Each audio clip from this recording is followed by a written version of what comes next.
嗰個其實你見到即係我哋係要求，即係上個月入稟嗰單案件啦。咁除咗係要求政府係要差唔多馬上發個新證俾我之外，咁佢有一個即係要求即係法律救濟嘅一個要求啦。咁佢即係我哋係冇講金額係幾多。咁其實即係嗰個目的咧，最終目的咧都唔係話我哋想利用呢個官司去賺錢啦。咁其實係只係想即係最終目的嘅就係要求政府係負翻嗰個法律責任。因為即係你都見到，即係政府係即係用盡任何方法啊，無論係法庭啊，就算佢贏咗啊，其實佢都會繼續上訴。你見到政府就係總之就係要用盡一切法律手段、行政手段，不停咁喺度拖。即係我哋做呢樣嘢就係即係一個即係少少嘅即係第一次嘅舉動啦，係咪？即係喺 LGBT 入邊就係想即係話政府你咁樣做，其實係即係喺法律上你係有咁嘅責任，係要喺一個合理嘅時間入邊，即係去符合翻一個法庭頒出嚟嘅判令。咁你唔可以即係無限期咁拖落去，即係令大家繼續即係兩邊不是人咯。即係喺我呢單案件入邊，所以即係呢個即係因為雖然佢依家嗰個新證係出咗嚟啦，咁我依家都攞咗個新證件啦，但係嗰個案件其實都係繼續走緊司法程序嘅。咁其實之前其實佢都批咗㗎啦，嗰個係即係法庭係批咗 leave 㗎啦，所以就係咯，依家就嗰個要求法律救濟嗰 part 咧，即係要求法律責任嗰 part 咧，即係仍然係會繼續走，即係嗰個司法程序會繼續走。Henry, I know that like after the court victory last year, you were still living in anxiety. Could you give us some examples like why you were still facing life struggles and how would this new court change your life? So yes, so for the past. Okay. So well, for the past 14 months or so, without a male ID card, practically it was no different from before. Before I won the case. So I was still forced to have a female ID for the past 14 months, and very recently when I was traveling to Shenzhen to China, because for the China permit you need to the details on the China permit will have to align with the details on the Hong Kong ID card. So I tried my very best to change it, but I even asked the staff at the office to show me the rules, and they showed me, and they said no, you have to change your ID first, otherwise we can't give you a male China permit. So I was stuck with that's why I've been using a female China permit, and it's a nightmare. I've had for multiple times I've had problems when I use the permit traveling back and forth to China. And very recently when I was crossing the border, I was stopped once again by the staff at the immigration, and he called his boss in, and then his boss just took me to this room, this glass paneled room, and they were searching on the computer as if I was some kind of criminal for 15 minutes before letting me go. These kind of problems are just they were just non-stop, and I had problems. I almost missed my flight once when I was in China, because I was suddenly stopped when I was walking my way, trying to get on the plane, and then this one staff just had problems, and I guess they had little experience with dealing with trans people, so they didn't know what to do, and they just suspected that I had a fake ID, and they were very suspicious about that, and they just got their senior in, and did multiple checks, and I was in a hurry, and I was so worried that I was going to miss my flight that time, and that was not the only time. It was just happening. It was just happening non-stop, and I had problems in Hong Kong as well, and with right now I actually need to change my Hong Kong SAR passport because without changing the Hong Kong ID, there's no way I can change the Hong Kong passport. And I had problems before, whenever I had problems when I was trying to rent this youth hostel. Everything was going great until the moment I presented my ID. And once I took my ID out, the person was like, no, we can't let you have this place. And when I went to the bank, I tried to afford it as much as possible. But sometimes you can't really afford it. You have to go to the counter and use the in-person service. And at the time, I had already had all the details changed, but they would still call me mid-say, and because the staff was talking to me through the mic, so everyone could hear me say, and there were just people around me. They were just really confused about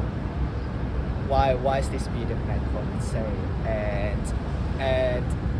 when I presented my ID, the staff wouldn't believe that was me. They thought somebody else is trying to take the money out, so they asked me to resubmit all the documents, even though I gave them ages ago already. So and I had problems, signing up for the gyms, using changing rooms, etc. And I can't even pee in peace in Hong Kong. How can I live my life? And for in the past 7 years, I've received a lot of cases. A lot of them are people like me, and they can't get married. That leads to other problems, spousal visas, adoption, etc. And I really hope that after today, this is not a one-time solution, obviously, but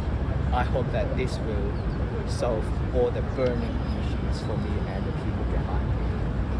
唔好意思，可唔可以行前翻少少之後望前面？係，唔好意思，可能再前少少。Okay. Can I also confirm that unfortunately is that insensitive? And what do you want to say to other transgender people? What's my next step? So my immediate next step is to follow up on the human rights issues in the revised policy, and to continue to follow up on the legal gender recognition issue, because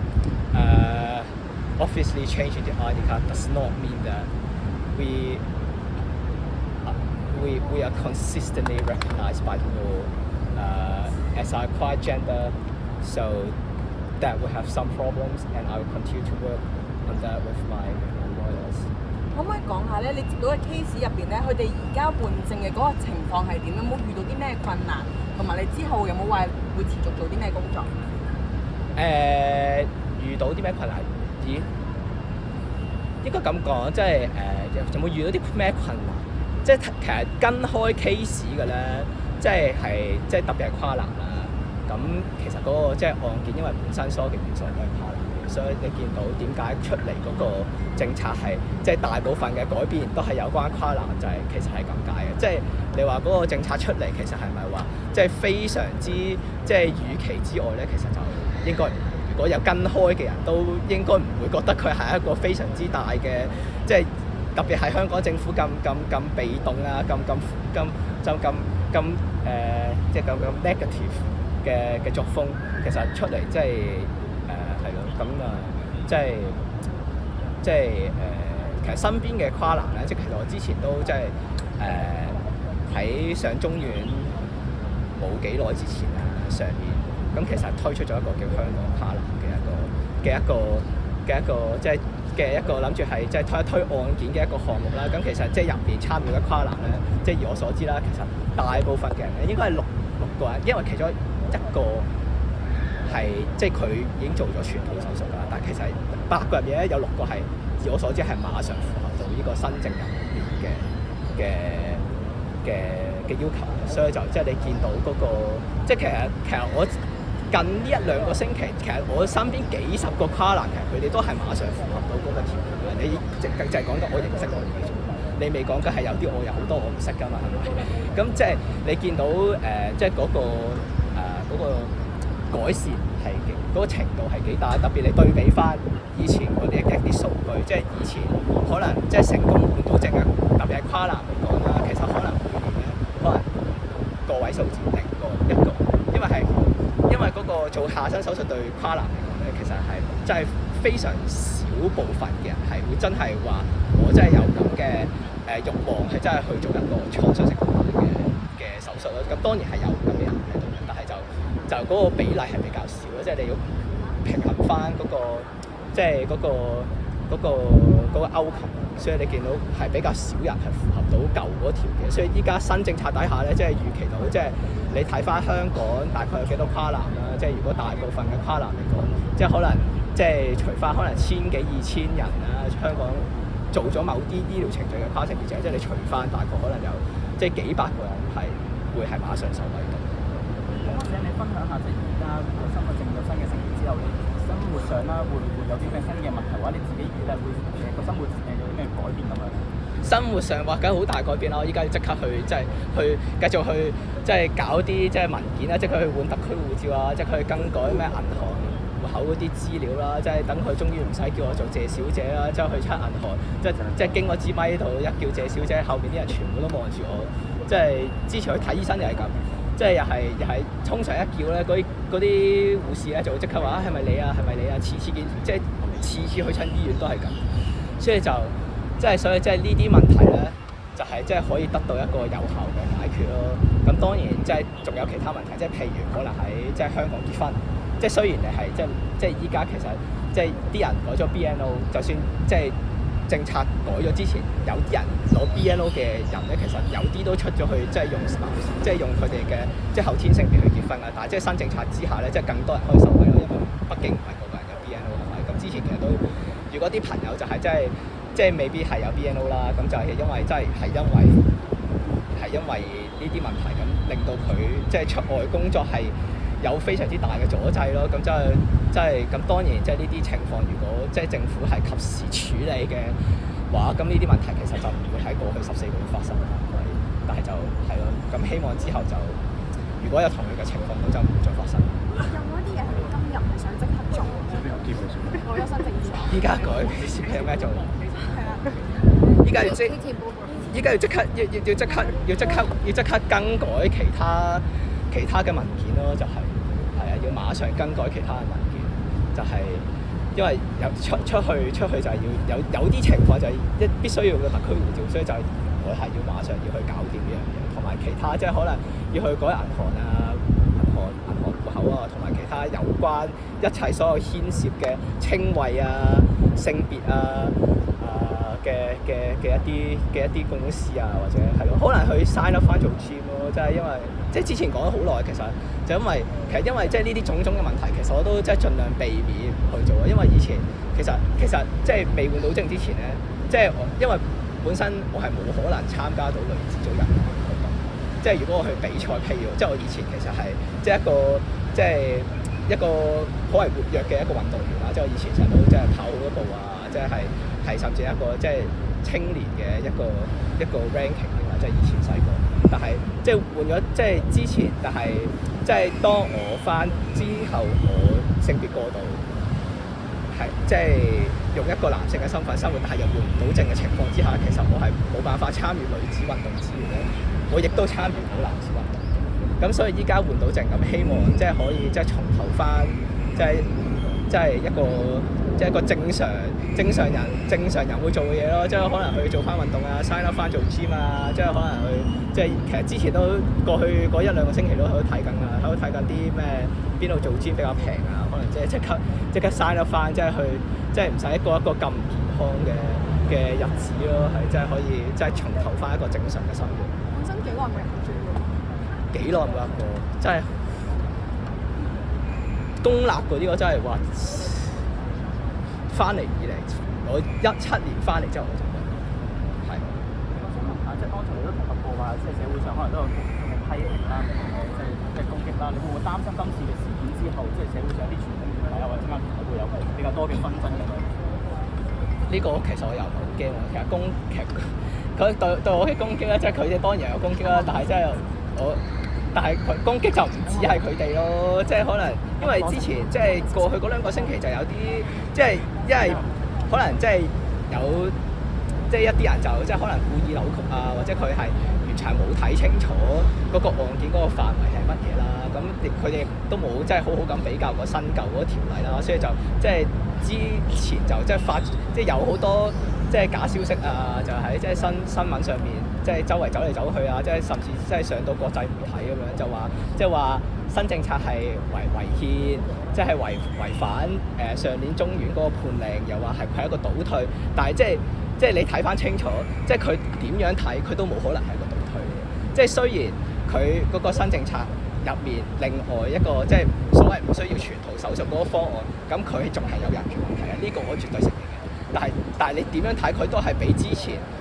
對身體嗰個入侵性係低咗嘅，就算喺跨男跨女都係㗎啦。所以即係佢點樣睇佢都唔係冇倒退咯，同埋即係佢係確確實實係即係符合咗嗰個判令嘅，因為嗰個判令其實係其實係只係講係即係對我啦，即係一個跨男嗰個全套手術嘅條件係違反即係香港人權法案底下嘅第14條嘅啫，所以嗰個即係新政你見到佢係一個即係最低限度嘅修改啦，但係佢唔係一個即係一個違反判令嘅一個修改咯。